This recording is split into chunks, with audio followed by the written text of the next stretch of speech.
The Department of Transportation has announced nearly $450 million in new grant funding. The grants will help ports expand capacity and improve the movement of goods through the supply chain. Lucinda Lessley is the acting administrator of the Maritime Administration at the DOT. Lucinda, welcome to the program. Thank you so much for having me. All right, so the bipartisan infrastructure deal allocated $17 billion for ports and waterways. What's this $450 million for? Thank you so much for the question. So the $450 million goes to a program called the Port Infrastructure Development Program, which is administered by the Maritime Administration at the Department of Transportation. It will fund competitive grants that are available to ports to improve the movement of goods to, through, and around ports, and to strengthen resiliency in our supply chain. All right, so what's the current state of port infrastructure? What's the problem we're trying to solve here? Thank you so much for that question, too. The key thing here is that for a long time we have not invested adequate funding in our ports. Investments from the Department of Transportation into ports are relatively recent, and as recent events in our supply chain have shown, we really need to increase our resiliency, to expand our throughput capacity, and to modernize our infrastructure. The grants that you're talking about, the Port Infrastructure Development Program, will help us do that. They will help us build resiliency over the long term, improve the movement of goods, and address emissions and other consequences of port operations. How significant is this funding? I mean, will this solve the problems that you outlined?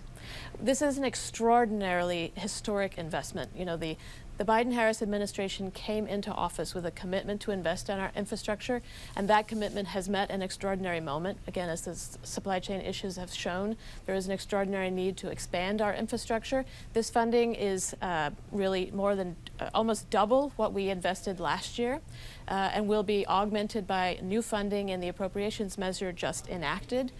So this will be an extraordinary amount of funding that is available to ports all around the nation. So what's the timeline here? I mean, how quickly before we actually start seeing results? Applications from ports are due in mid-May, and we hope to have these funds awarded in the early fall. And when did you start the process? Because the infrastructure law was signed in November. So were you able to start right away, or are you just now starting? No, we started right away. The Biden-Harris administration has what we call the Port Action Plan, in which the president has set forth a really aggressive timeline to get funding out the door. So as you indicated, we just announced this round of funding and the notice of funding opportunity just a couple of months after the infrastructure bill was signed into law. And like I said, we hope to have this funding out in the early fall. So in addressing supply chain issues, will this help with the inflation rates at all? This is medium long-term investment, which is complementing and helping us build infrastructure, but complementing the measures that we're taking in the immediate term to address some of those issues. For example, our port envoy, John Pocari, has been working with ports around the nation to expand facilities available to store containers and to help them move through the port, and to improve the information data sharing that ports and cargo owners are providing to one another to help speed that throughput. So we have an aggressive agenda that's looking at the immediate, the intermediate, and the longer term. Give me an idea of the types of projects you're looking to fund. I mean, can you give me an example? Absolutely. So last December, we announced the awards for last year's round of Port Infrastructure Development Program grants, and we had a wide range of programs that were funded. For example, berths and cargo storage areas, intermodal rail connections to speed the movement of cargo, again, through and out of the ports, from ships to shelves, as we're saying. We're also funding projects that support offshore wind developments, and we had a couple of projects that received grant funding in the last round for those purposes. The same projects will be eligible, and in addition, the infrastructure law, the bipartisan infrastructure law, expanded eligibility to include projects that will not only improve the movement of goods, but also address, as I was saying, emissions and other consequences of port operations. I wanted to ask you about that, the climate change aspect, resiliency, because these, by and large, are on the coastline, so they could be very much affected by weather-related disasters. Explain that a little bit more. Absolutely. So under the President's leadership, as I was saying, the bipartisan infrastructure law expands eligibility. So every project has to improve the movement of goods. But now we will also be supporting projects that, as you said, address resiliency, so help ports prepare for sea level rise or other climate change, help them prepare themselves for any severe weather that might affect them.